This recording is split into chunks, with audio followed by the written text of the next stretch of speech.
Afternoon, everybody. There, now you got it. These are the life preservers we have on board. Haven't used them in 100 years, don't plan on starting today. But if that big if happens, that big white box on the back deck there has a whole bunch of them in it. Also underneath the bench seats downstairs. If we get them out, you will pull them apart, put them over your head, bring this strap around your waist and fasten it.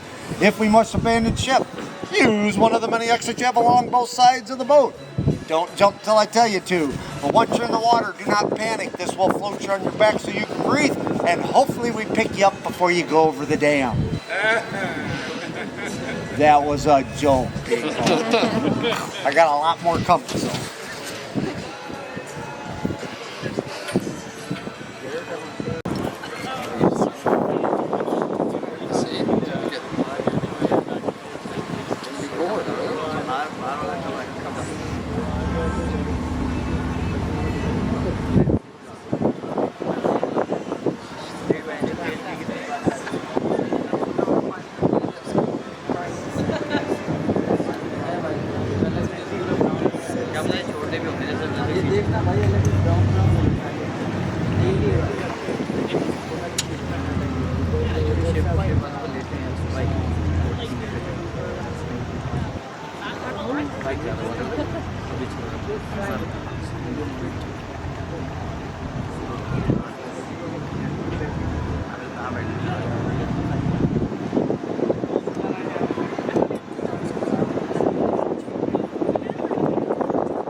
Good afternoon, everybody, and welcome aboard the Joliet on the Wisconsin River, the Upper Dells.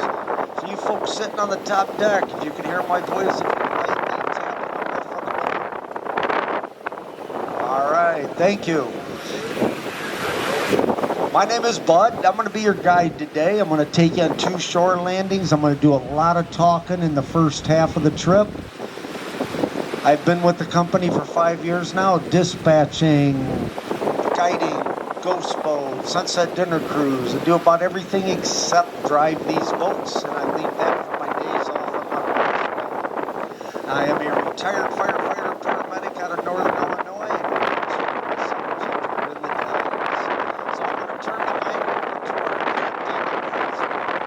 introduce himself.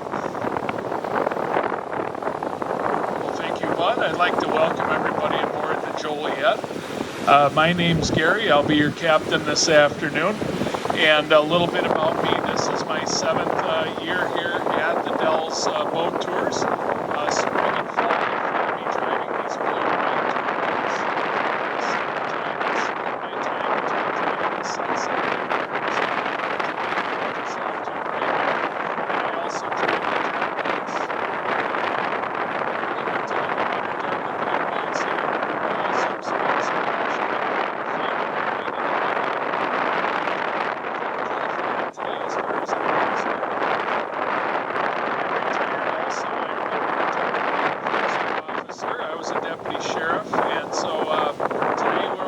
Welcome you to the Public Safety Tour. There we can call it the Donuts and Recliners Tour, I guess.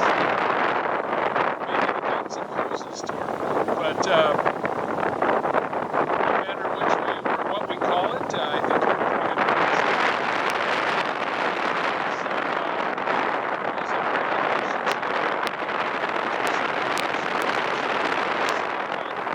that includes vapes and e-cigarettes. There is a smoking area, which is Gulch.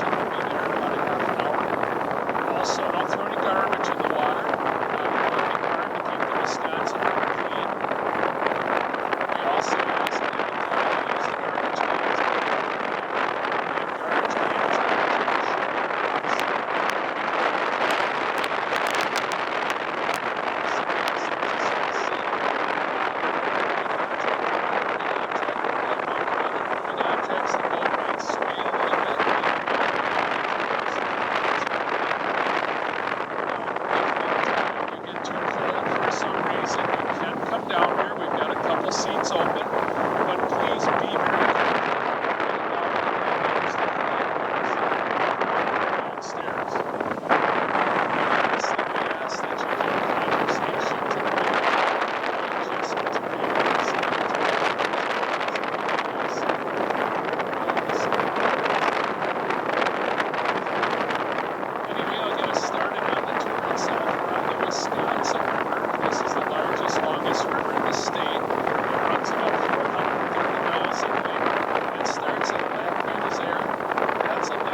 it's still active. It's owned by Alliant Energy and serves about 10,000 customers in the area. All right, guys, that's about it from me for a while. I'm going to turn the mic back over to Bud here in just a second. I'd like to just say sit back, relax, and enjoy the beautiful rock formations and cliffs.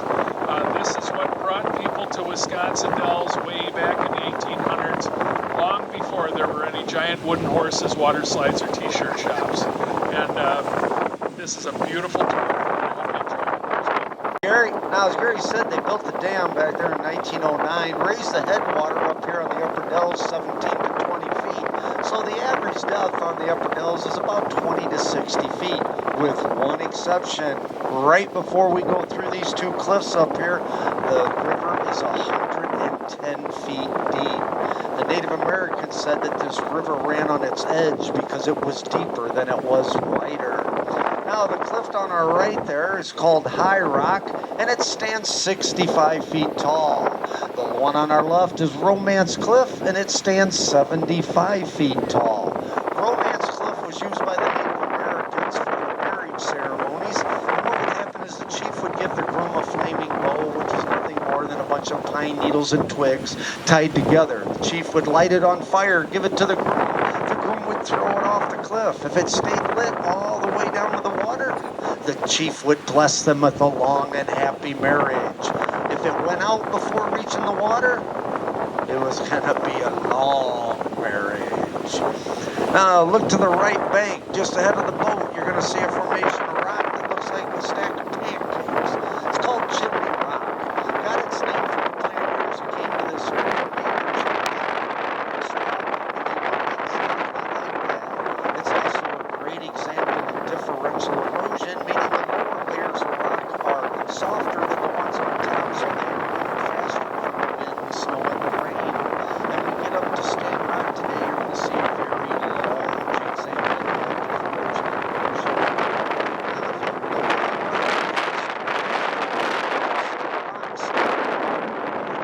Use your imagination. It looks like a man's profile. You can see his nose sticking out. There's slits for the eyes and the lips, and the greenery on top would be his headdress. That's Black Hawk's profile. Black Hawk was a Native American leader that came down out of Michigan, stopped in Chicago, played a little hockey. And come on, guys, I got more coming. Now, Black Hawk finally made his home along the Rock River in northern Illinois, right where I'm from. But during the 1800s, the militia or army was tasked at moving all the Native Americans west of the Mississippi. Well, Black Hawk and his warriors didn't want to go, so they came up to this area. If you look straight upstream, you can see it's actually an island. That's where Black Hawk and his warriors hung out, or hid out, and the problem was the Ho-Chunks didn't care for Black Hawk, so they told the militia where he was at. But by the time the militia got to the island, Black Hawk and his warriors were already gone. But they did finally catch him just north of Wisconsin, where he was arrested and removed. Then the militia came back down and arrested the Ho-Chunks. Now, does anybody know what the Dell is?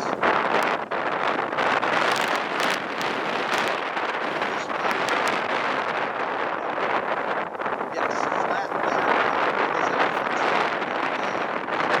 layered rock. So all this layered sandstone are the Dells. Now this is a very particular type of sandstone, even though some people do take it for granted. It's only found in 4 places in the world. It was first discovered in Potsdam, Germany. How it got its name is Potsdam sandstone. Here in the Dells, Potsdam, New York, and Zurich, Switzerland. What you're looking at is original bedrock of when the Earth was forming some 500 million years ago. That was during the Cambrian period. Now the Cambrian Sea was a notable sea in most of North America. It would come in and go out, come in and go out. It would lay down a layer of sedimentary sand. Scientists would say each layer of sand to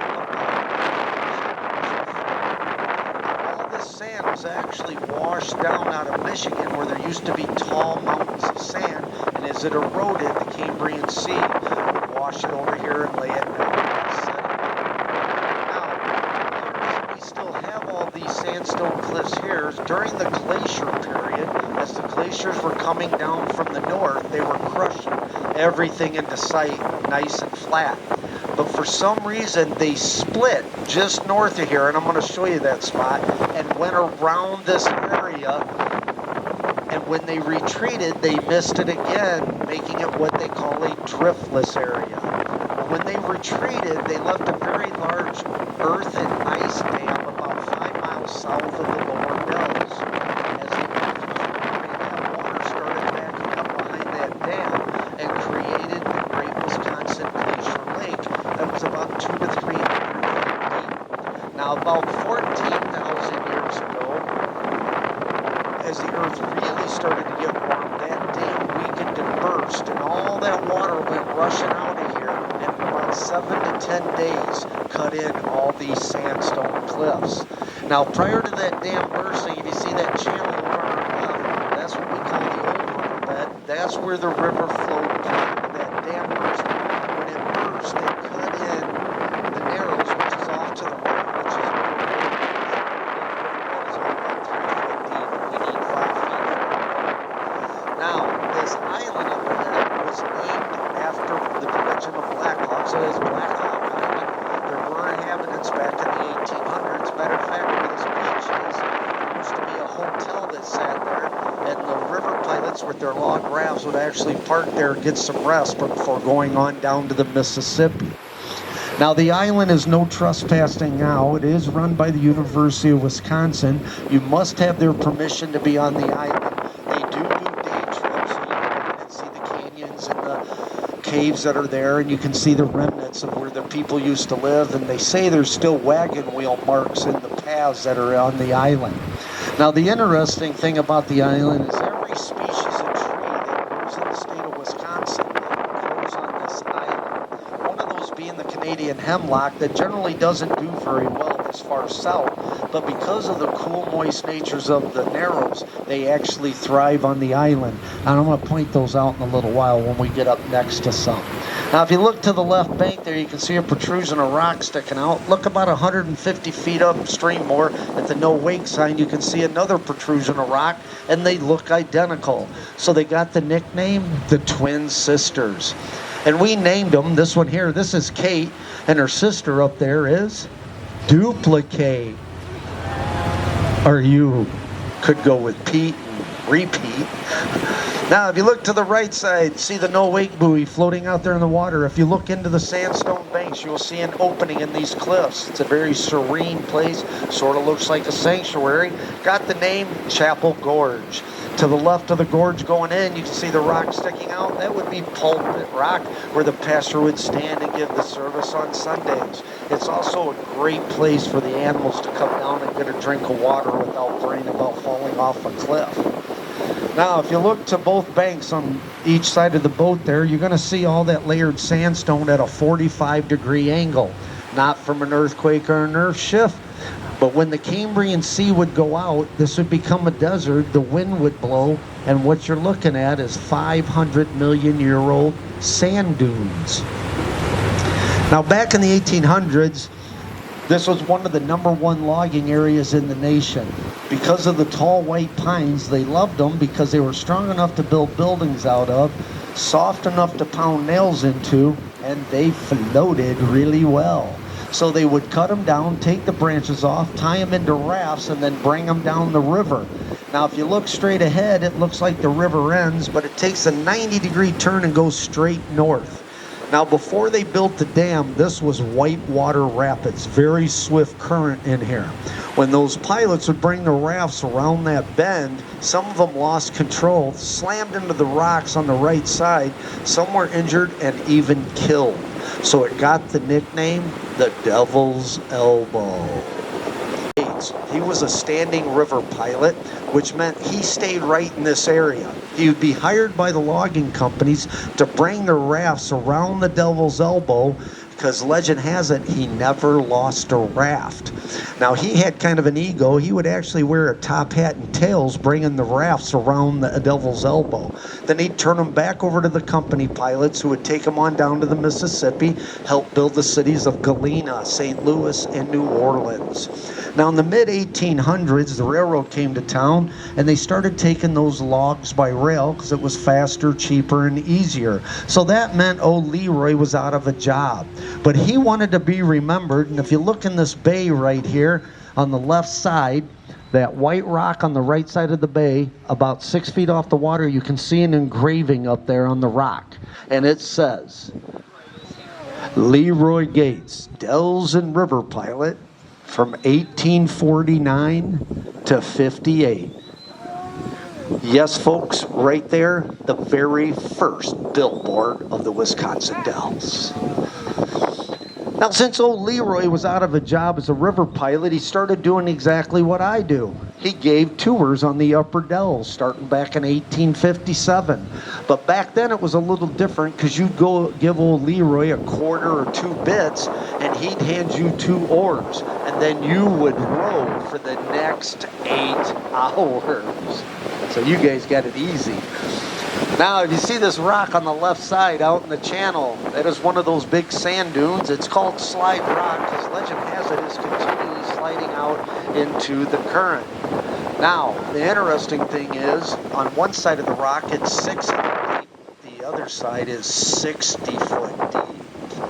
Now, if you look to the left side on the island there, you can see those wispy-looking fir trees blowing around there. Those are some of those Canadian hemlocks that usually don't grow this far south. But like I said, because of the cool, moist nature of the Narrows, they actually thrive on the island. Now, if you look up ahead on the left side, you'll see another water channel going out. That is the beginning of that old riverbed that we saw down there just before we made the turn to come in to the Narrows. Now, we've been around about 1/3 of Black Hawk's Island. It's a very large landmass at about 200 acres. Now, if you stepped off the shoreline right now on the island, you would immediately be 30 feet of water. The banks go straight down. Now, if you look to the right side, you're going to see a cement dock there and a path going up into the woods. That's the entrance into Coldwater Canyon. If you ever get the chance at night to ride one of our ghost boats, they're going to bring you up here, drop you off, never to be seen again.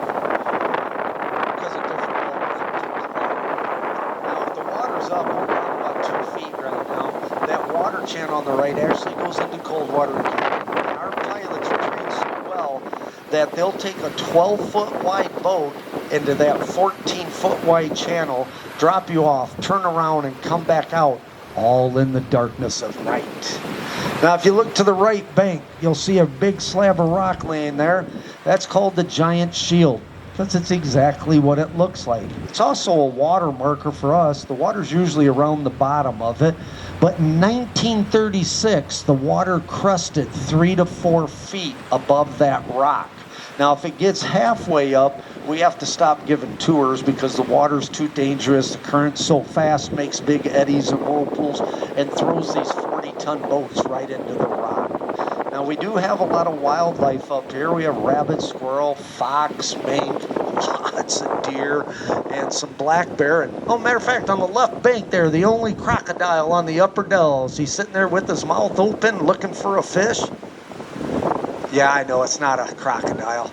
It's a rockodile.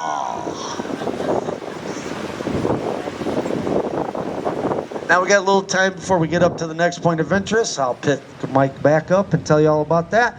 Otherwise, I'm going to try and make my way around the boat, see if anybody has any questions at this time.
Now, coming up on the right side here, you're going to see a water channel. We're going to go into there, and on the left side, you can see that big rock. That's an island made out of rock. Now, back in the 1800s, there were no trees here. They were all clear cut because of the logging industry. Even the island didn't have any trees. And the fair would come to town up here where the resort's at. Gave hot air balloon rides. And when they were up in the balloon, they looked down at this island, said it had the exact same shape as the old steamboats that went up and down the river. So that's Steamboat Rock. Now, where we're going, some people say is the scariest part of the river. It's Lover's Lane. So if you're sitting next to that significant other, you can give them a great big handshake, because we keep it PG here on our tours. Now, if you look up on the right side or look right straight ahead of us up on the hill, you will see the only resort on the Upper Dells. That is Chula Vista. If you translate that, it means expensive food and drink. It actually means beautiful view, and they have a great view up there on the hill. They're also home to one of the finest steakhouses in the Dells, Kaminsky's Chop House. I ate there several times this summer. It's very good food. They give you a lot of food, and they do take reservations. So now, as we're coming out of Lover's Lane here, you're going to see that beautiful view that Chula Vista has up there on the rock. Didn't always used to look like this. Like I said, it was clear cut here. There was no trees, and there were hotels, motels, Holiday Inns. Anybody know that song? Yeah. Now, the Great Depression happened. Those businesses went bankrupt. People lost their homes. But one businessman in the area, George Crandall, took it upon himself to start buying up all the land for about $1. Tore out the docks and established hundreds of acres along the upper and lower Dells. Because George's model was no one man should own the Dells. He should only be a custodian for a short period of time. Now, upon George's death, his two daughters got inheritance. They hung on to it for a while. Then in 1954, they joined the Wisconsin Research Foundation under the covenant that it had to stay in the natural beauty we see today. They hung on to it for a while, and they joined the state of Wisconsin. The state of Wisconsin then put it under the authority of the Department of Natural Resources. The Department of Natural Resources then deemed it a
channel that time. It was called Signal. The Native Americans used that for their smoke signals in the late afternoon to let the rest of the tribe members on the other side of the bay know that it was time to start the ceremonies. And back in the mid-1800s, there was a man named Henry Hamilton Bennett, or H.H. Bennett as he's better known, and he was a photographer, and he took pictures of all the rock formations, and he named a lot of them. Then he'd take his pictures, turn them into postcards, sell them on the trains, and that's how tourism really got started here, because those pictures went through all the United States.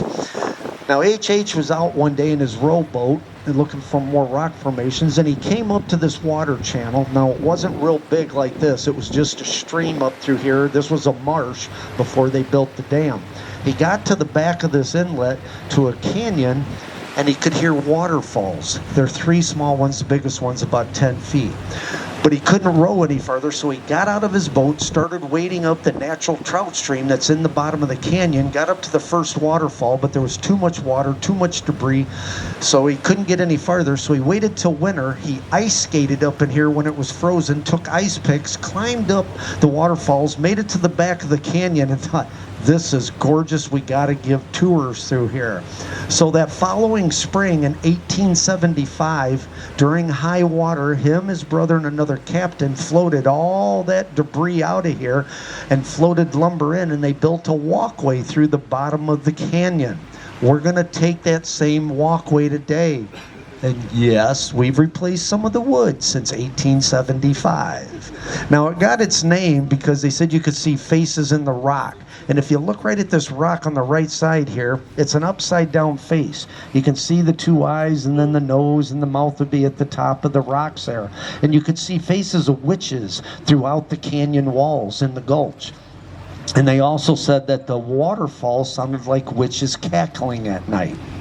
Now, when we get up there, we'll get off the boat. We're going to be here for about 15 minutes. What I generally tell you, it's about a 2 city block walk. It's very flat. When you get to the 2 blocks, you'll find restrooms, concessions, and the only smoking area on the tour, including e-cigarettes and vaping. So I tell you, get off the boat, try to make your way up through there, do what you got to do, get what you want to get, and then you can start making your way back toward the boat, getting better pictures without as many people in your way. If you get something at the snack bar, you're more than welcome to bring any of that food and drink back to the boat.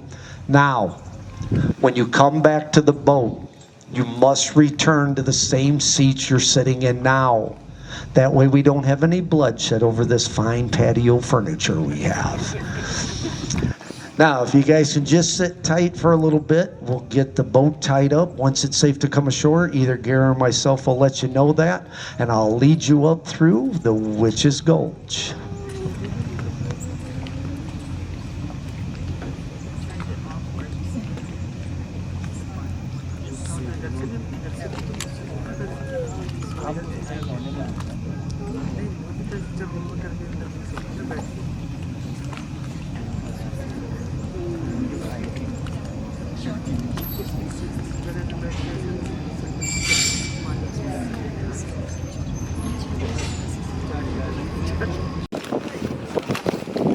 Send me those. Listen. Okay, I'll show you the tour.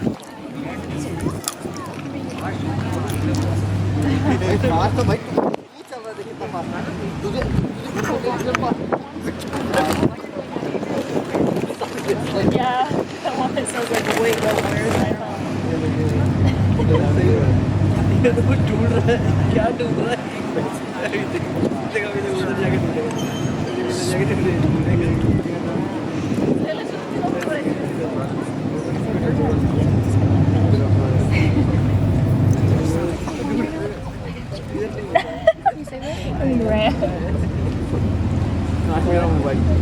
It's like 1 second long.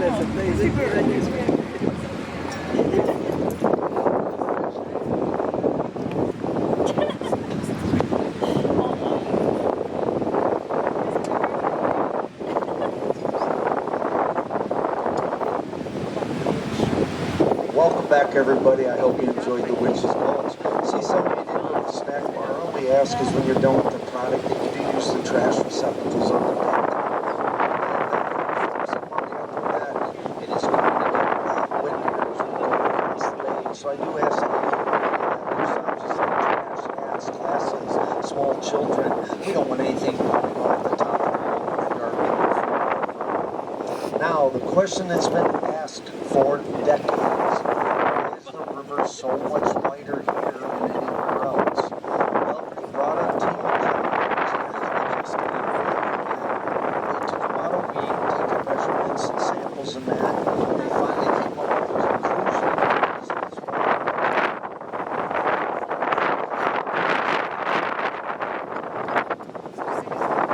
Now, the real reason, these two cliffs you see that we're going back through, that's about how wide the river was, and it ran up along one side.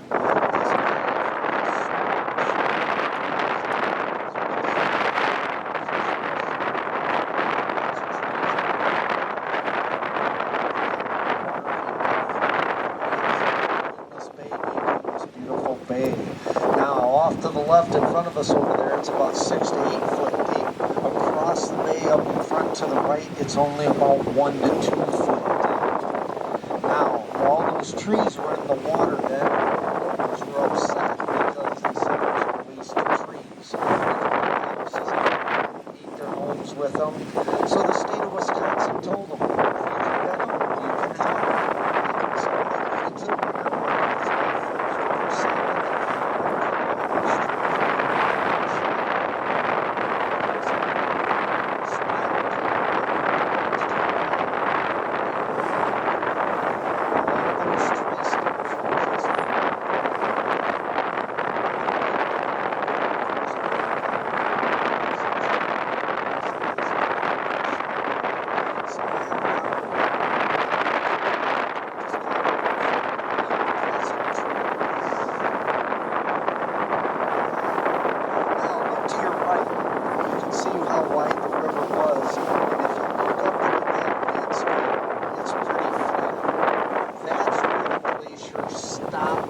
Split and went around this area, leaving all these beautiful sandstone cliffs.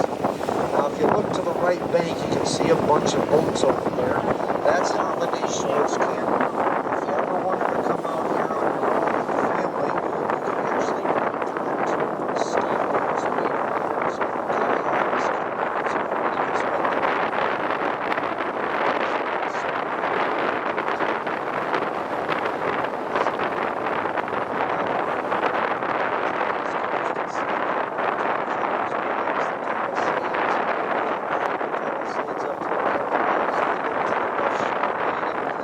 the night.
Yeah, I'm a little bit used to it.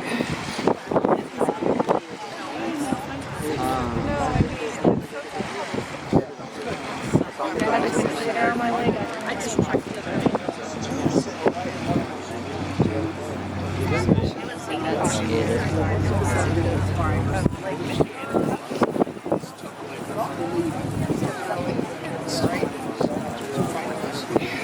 Okay, everybody, if you look to your left side, you can see that hump there with the dark green trees on it. That's Louis Bluff.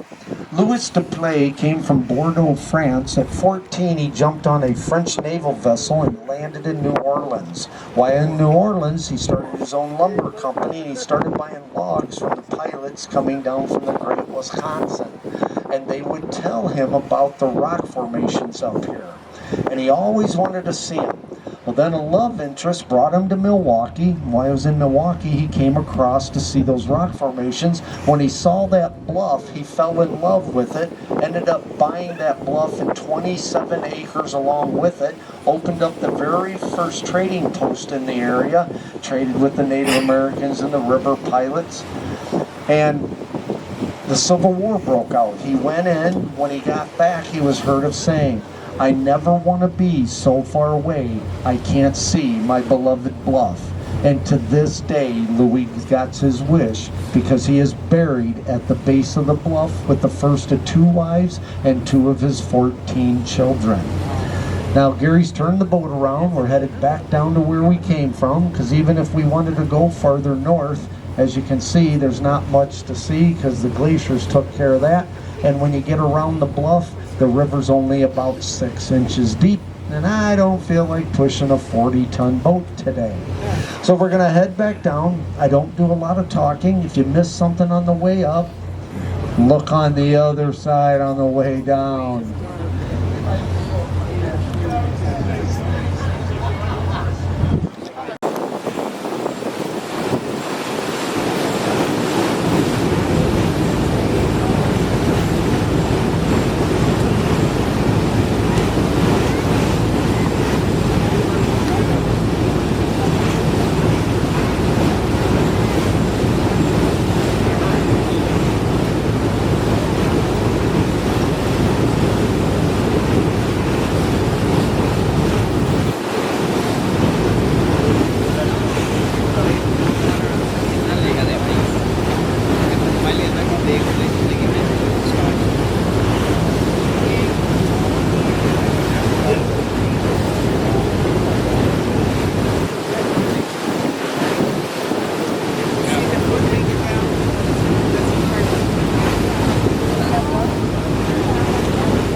there's current, you don't tie it. All these rocks make big heavy cables and suck it. And then once you get knocked over, there's not a lot of food. So our jet boats come through and get kayak and all those kinds of things.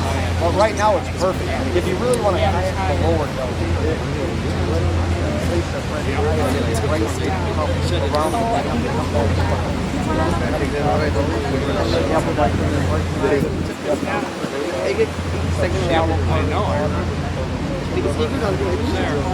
this is nice, but this one is down the old riverbed. Come out back down there. If the current's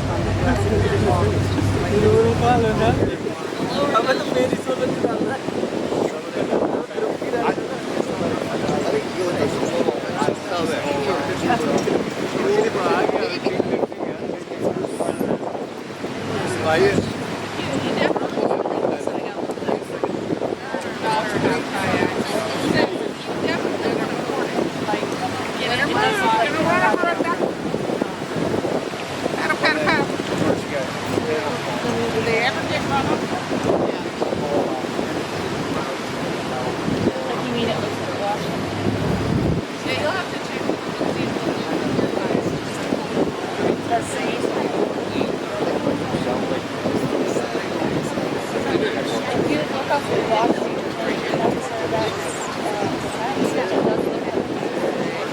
It'll be highlighted against the sky up there. Bald eagle on the right side, right around the 1 o'clock position. Right? It's about 10 feet from the top of the tree to the right of the trunk. Oh, I see him. Oh, there it is. I see. you guys.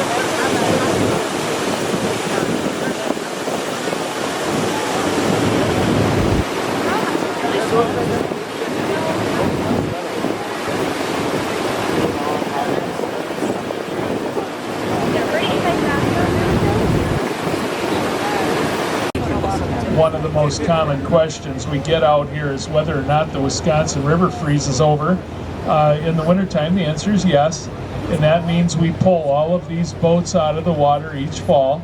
If you look over to your left, you're going to see our maintenance and dry dock area. You'll notice some V-shaped steel cradles along the water. Those get lowered in on the railroad tracks right there. One of these boats gets driven on crossways and then winched back up. It takes about 20 minutes to get a boat like ours, the Joliet, out of the water. They're then taken up towards the maintenance shop up there and put up on blocks for the winter. Jet boats come out on those trailers up by that yellow tractor. Those basically come out like a fishing boat. It takes about 5 minutes to get a jet boat out of the water. And then the one boat we leave in the river most years is straight ahead of us there to the left. That's the Clipper Winnebago. That's our largest vessel. That one's 80 feet long, 22 feet wide, and weighs about 60 tons. And that takes a full work week, a 40-hour week to take that out of the water. And that comes out on the wooden skids over to our left. Those get greased with biodegradable grease, and it's pulled up by a couple of tractors and then blocked up. Like I said, it takes a full work week. That's also our oldest vessel. That was built in 1922. So it's 103 years old, and that was a paddle wheel steamboat to begin with. In 1948, they dry docked it. They took the paddle wheel off, and they added two 671 Detroit motors, and that's the way it sits today. That's the boat we use on the Sunset Dinner Cruise. If you're looking for a nice date night idea, I highly recommend it. It's a 3-hour trip. You have live music. You have steak and shrimp made on the grills right at Witch's Gulch by the chefs from Chula Vista. And I think the most important thing here in Wisconsin is it's open bar for the first hour. And they're they're very generous. So, yeah, it's a really nice time. It's going out. It's going out this Friday and Saturday, and then the Friday and Saturday after that, and then it's done for the year. So there's still some openings on some of those nights if you guys are around and are thinking about it. So otherwise, guys, I want to take my opportunity to say thank you, and I'm going to turn the mic back over to Bud. Thank you, Gary. I just want everybody on the boat to know there's a gentleman on the top deck who's royalty in the Dells. He is a farmer in the Dells. Very nice gentleman up there. Oh man, I'm just so now we come around the corner here, you're going to see a tall, great building. That's our main landing. That's where you generally would get off. But since we're the last boat, we're going to go right back to the same dock where you guys got on the boat. That way, if you need the elevator, it's closer for you and that. And there won't be anybody bothering you there. So we're going to go in there. But if you look past that great building, you can see that big bridge there. That is the railroad bridge. When they first built it, it was made out of wood. And it dried over the years, and then a train come across and sparked, lit the bridge on fire, burned and dropped into the river. So in their infinite wisdom, they built it out of wood again. And it burned and dropped into the river. 1903, they built the bridge you see now out of steel, and it's still there. One more.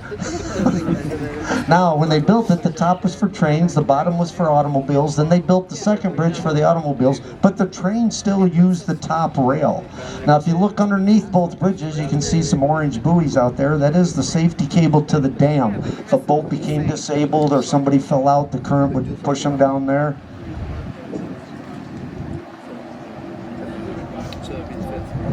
So then they, if you got up there, you could grab the cable. It would keep you from going any further. We'll send one of our jet boats down and rescue people in that. If you make it past the safety cable, well, then it's that 17-foot drop into the lower Dells. Now, on behalf of Gary and myself, we do want to thank you guys for coming out today. We really do enjoy showing off the Upper Dells. We love to learn where everybody's from and that. It's just a good time for us, too. Now, it is the Dells boat policy that we can accept tips and gratuity. It does make up a majority of our wages. It's an incentive program for us to bring you guys the best and safest tour out here. And Gary and myself, we do like to check both those boxes off. So we do hope that you enjoyed the trip today. Weather was a little cool, but at least it wasn't raining today. Now we're coming into the docks. I do ask that you please stay seated. Keep all your body parts inside the boat. Once we get it tied off, we'll let you know that it's safe to come ashore. If you guys just give us a couple minutes, we'll get you tied up and get you off the boat. And once again, guys, thanks for coming out and spending a couple hours with us today.